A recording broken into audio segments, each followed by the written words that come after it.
क्या होती है, चलिए असल मन के बारे में बताते हैं। चलिए यहाँ से आप पढ़ते हैं। तो ऐसा मन में क्या होता है कि जनरली इट इज ऑब्जर्व, किसमें ऑब्जर्व की गई, जो टर्शरी एल्विल हैलाइड होते हैं। ठीक है, ऐसा मन में कौन सा, ये नोट कर लिया कि नहीं, नोट करना चाहिए, बता दें।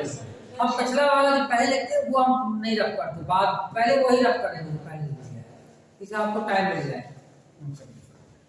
तो देखिए अब टर्शरी ब्यूटाइल क्लोराइड, जैसे मान लीजिए आपका ये लिया, जैसे Me हो गया, दिस इज CH और दिस इज Me और दिस इज, और यहाँ पे क्या Cl हो गया, और इसकी रिएक्शन किससे कराएंगे, एक्वस केवस।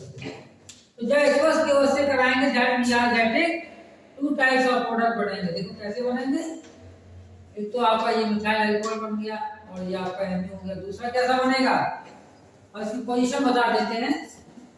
दो पॉसिबिलिटी है, कौन कौन सी है, जिस OH को हमने राइट हैंड साइड लगाया और दिस और OH it is coming left hand side another product. Other product में कैसा बनेगा, ये दो प्रोडक्ट की पॉसिबिलिटी है, कौन सी, दो प्रोडक्ट बना, OH group is coming right hand side और it is coming also left hand side, two product. ठीक है, तो दो प्रोडक्ट ऐसे क्यों बनते हैं, सब क्या रीजन। वैसे तो अभी देखेंगे कि दोनों प्रोडक्ट आपके आइडेंटिकल है, क्यों है, क्योंकि यहाँ पे कॉमन ग्रुप लगेगा, Me इसमें भी लगा, Me अलग है। जब आपके डिफरेंट चारों ग्रुप डिफरेंट होंगे, एक मान ले Me हो गया, एक PC हो गया, एक फिनाइल होगा, तो हम देखेंगे दोनों जो प्रोडक्ट होंगे they are different, they are same नहीं होंगे। कैसे होंगे, एनेंशियोमर्स हो जाएंगे। लेकिन जब मॉलिक्यूल कायरल नहीं है तो हम कहेंगे ये दो प्रोडक्ट हैं, दे आर आइडेंटिकल, अलग अलग नहीं है। कैसे आइडेंटिकल, सेम प्रोडक्ट है। और डिफरेंट कब होगा, when the molecule it is chiral। कैसा है, chiral। तो चलिए अब सेम को लेके चलते हैं, उसके बाद में chiral को बाद में बताते हैं।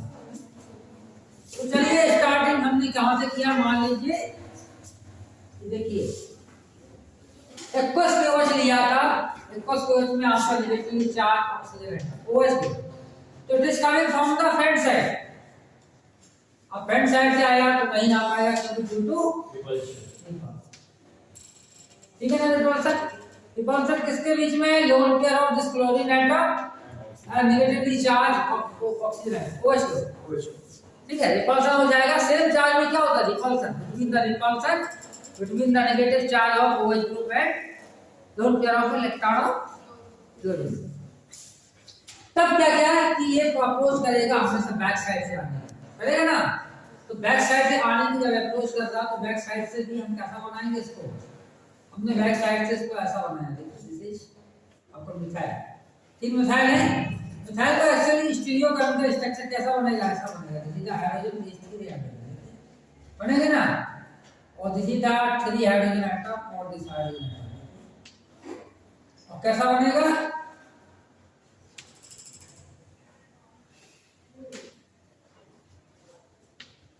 मेरी बात आई समझ में, ऐसा CH3 देखो, this is the CH3, this is the CH3, this is the CH3।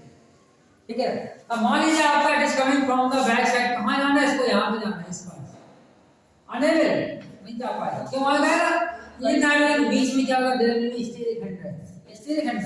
मान लीजिए आप किसी को अंदर आना है, दो गार्ड खड़े कर देंगे तो क्या आ ही नहीं पाएगा, और क्या कंडीशन हो सकती है, गार्ड खड़े पे स्टीरिक खंड होगा, वो कहेगा बाहर जाएगा। दूसरा, हम ऐसा ऑटोमेटिक दरवाजा बना दें कि वो आएगा वो क्लोज हो जाएगा, जैसे शोरूम में देखते हो ना, बंद हो जाता खुल जाता है, ऐसे ही। तो ड्यू टू द रिपल्शन या कोई अलग इलेक्ट्रॉनिक ऐसा डिवाइस लगा देते, तो दो ही कांसेप्ट है, कौन से, this coming from the front side there will be repulsion between the negative charge of the OH and lone pair of electron, so it is unable to attack from the front side. Now this OH it is coming from the back side, it is also unable to approach at this positively charged carbon atom due to steric hindrance और colliding। तो यहाँ से भी नहीं आ पाएगा, किसके कारण नहीं आ पाएगा, ड्यू टू स्टेरिक हिंड्रेंस, समझ में आया मेरी बात। अब ऐसे केस में क्या होगा, रिएक्शन नहीं होगी, ऐसे केस में क्या होगा, तब क्या होगा कि ये वेट करेगा, कौन सा वेट करेगा, जैसे आप कहीं जा रहे हो, उसने नहीं किया तो आप सोचते चलो मेरा कोई जानने पहचानने वाला आता है तो हम उसके अंदर जाएंगे, तब तक आप बाहर क्या वेट करेंगे, कहीं कोई चेयर पे वेट करेंगे या कोई चाय पीने लगेंगे, ठीक है ना। तो this OH it can wait, it will wait क्या करेगा? It will wait. काय का वेट करेगा? For removal of CL। it will wait for the removal of CL atom, है से नेगेटिव चार्ज। तो CL एटम मान लीजिए आपका निकल गया, और जैसे निकलेगा तो क्या आएगा? एटम फॉर्मिंग ये कार्बन का एटम बन गया ना। कार्बन का एटम इसको हम लिख देते हैं। अब ये कार्बन का एटम बन गया, जिसका हाइड्रोजन क्या है? sp2 है, और ये ज्योमेट्री कैसी है? जैसे ट्राइगोनल प्लेनर, जैसा ट्राइगोनल प्लेनर भी है, ज्योमेट्री से बहुत सारे ट्राइगोनल प्लेनर बन गया ना कार्बन का एटम। अब इस कार्बन का एटम पे अटैक हो सकता है। चलिए कंपल थे तो क्या होगा? One lobe of the orbital, half lobe it is above the plane, or it is below the plane. So whatever the nucleophile OH, it can attack from the above the plane or below the. So it is the 50% chances. 50% chances for the attack of nucleophile from above the and down the plane. So we are getting 50%. Both the products they will be in 50% ratio. ठीक है ना? और माया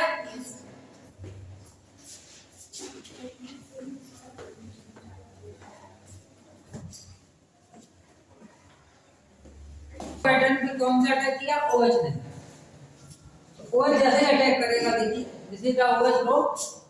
इस OH का हम attack बताते हैं। इस कमेंट ऐसा भी आ सकता है और ये आपका ऐसा भी आ सकता है। ठीक है ना? मान लीजिए A अटैक है, this is the B attack, दोनों की हुआ। तो देखिए मान लीजिए A अटैक किया और दिस इज A अटैक से क्या हुआ? ये मान लीजिए आपका ऐसा था Me और दिस इज Me, ठीक है? एक OH this is above the plane, this OH group it is coming और दूसरा एमी आपका नीचे करेगा, और दूसरा प्रोडक्ट क्या बनेगा? This Me and this Me, और this OH is below the plane और this is Me above the plane. ये टू प्रोडक्ट है ना। देखिए एक साइड में क्या होगा? OH group it is coming, तो आपका A अटैक होगा, this is the A attack, और दिस इज A अटैक से A प्रोडक्ट बन गया, और इससे क्या बन गया? B प्रोडक्ट बन गया। तो व्हाटएवर द A अटैक कौन सा है? मान लीजिए हमारा A अटैक इसको मानते हैं, तो एक अटैक कैसा है? एक अटैक आपका है dark attack means it is coming from of the plane, और बी अटैक कैसा है? This is the arrow. B attack कैसा है? ऐसा it is coming from the blue side, ठीक है ना? So OH group it is coming from the blue side, the B attack, अच्छा बी अटैक गलत कर दिया, जैसे आपको बी कर देते हैं ना, इसको बी, तो उसको क्या कर दिया? समझ में आया ना? तो A means it is coming from the above the plane dark, और B means it is coming from the below the plane, ठीक है ना? तो समझ में आया?